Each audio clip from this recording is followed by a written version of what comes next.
Hey guys, my name is Elizabeth. In this video, I show you how I did this magnet set that does have a bit of a 90s floral vibe. It is inspired by my grandmother. So throughout this video, I do share a cozy conversation about what it was like growing up with her. Let me know what you think about this set down below in the comments, or go ahead and share a sweet memory with your grandmother. I'd love to hear it. For this set, I am using 4 canvas magnets and acrylic paint. I like Liquitex brand, but I'm sure if you're following along with it, that you can totally use any acrylic paint that you are happy with. And then I am going to varnish it at the end with Liquitex spray varnish. I really do like this piece. The reason I painted them is because I thought it would be cool to have an artwork that also had a purpose, but is also pleasant and joyful to see. When the set of magnets are connected together, they do make a full piece. However, if they stand alone, I think that they still look beautiful independently. Since most magnets are used for kitchen fridges, I went with a style that reminds me of 90s floral, since that is how my grandmother Roberta decorated her kitchen when I was growing up. She always had fruit or floral patterned tablecloths and fruit paintings or prints decorated throughout her kitchen. My favorite thing about her kitchen and dining area is that she had this amazing faux fruit bowl that had these really squishy grapes. They were green grapes, and if you squished them, you could feel the stem that held them in place.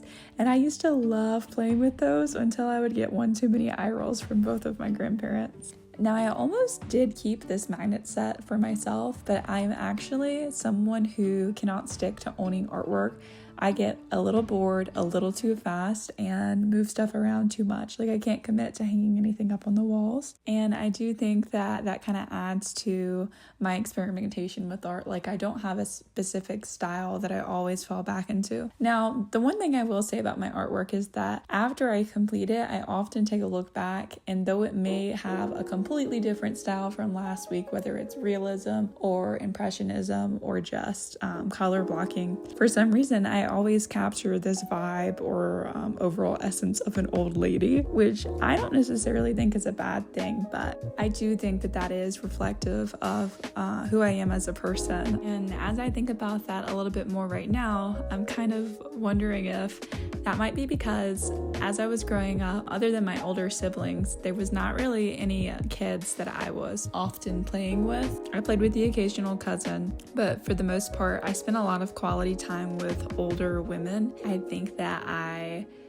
fell for some of their interests as I was growing up. That's not all just in my taste of fabrics or home decor, but also the appreciation of slow things like cold tea underneath hot gossip, or bird watching, or learning everything that you can about why a certain flower attracts this pollinator. These are things that any person of any age can enjoy, of course, but we often fashion these hobbies as old lady things. One of my fondest memories with my grandmother were Saturday morning garage sales. Boy, did she love a bargain. She would scoop me up at a bright 6 a.m. We'd start our day by eating homemade biscuits, sausage, and jams.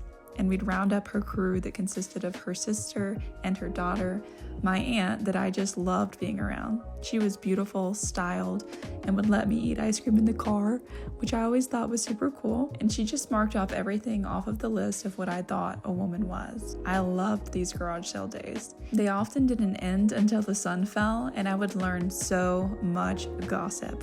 I was good about being so quiet that they'd often forget that there was a kid in the car, and they'd lose track of the coded language that they thought would keep my curiosities at bay. But I've always been a bit mischievous and crafty, and fully understood the problems or gossip in people that they were addressing. I didn't do anything with that information as a kid. Like, how could I? But it was just interesting and fun to be a part of. I wouldn't say that the gossip they shared was anything that was too hateful. I think that it was mostly just girls being girls, Sometimes you just gotta get things off your chest. And my grandmother was a very sassy lady, so I am glad that she had women in her life that she could confide in like that. Though I did hear the rumors and gossip that circulated in the car as we garage sales on those Saturdays, I didn't get to know her as well as my older siblings because I lost her at a younger age. She passed when I was 16 due to some cancer. But right before she got sick, for the first time, she showed me some of her artwork, which was phenomenal. I only got to see it one time, and I have no idea where it went after she passed, but She had these beautiful graphite drawings, very detailed, and the lines were so fine and intentional. But she would draw these intricate baskets that were just woven so delicately by hand, and she would fill them with drawings of fruit and flowers. So while her artwork was a lot more realistic than what you're seeing here, I can't help but have a tight warmth around 90s floral or fruit decor and things like that, because it just reminds me of her. You know, as I've gotten older, I've realized that the perception I have of this woman, my grandmother, who was ahead of me in life, beautiful, just, and respected, I'm seeing that my nieces and nephews developed a perception of me in their own ways. It's funny how we almost idolize the people that are meant to be shepherds in our lives. I'm hoping that I always stay grounded with the kids who look up to me.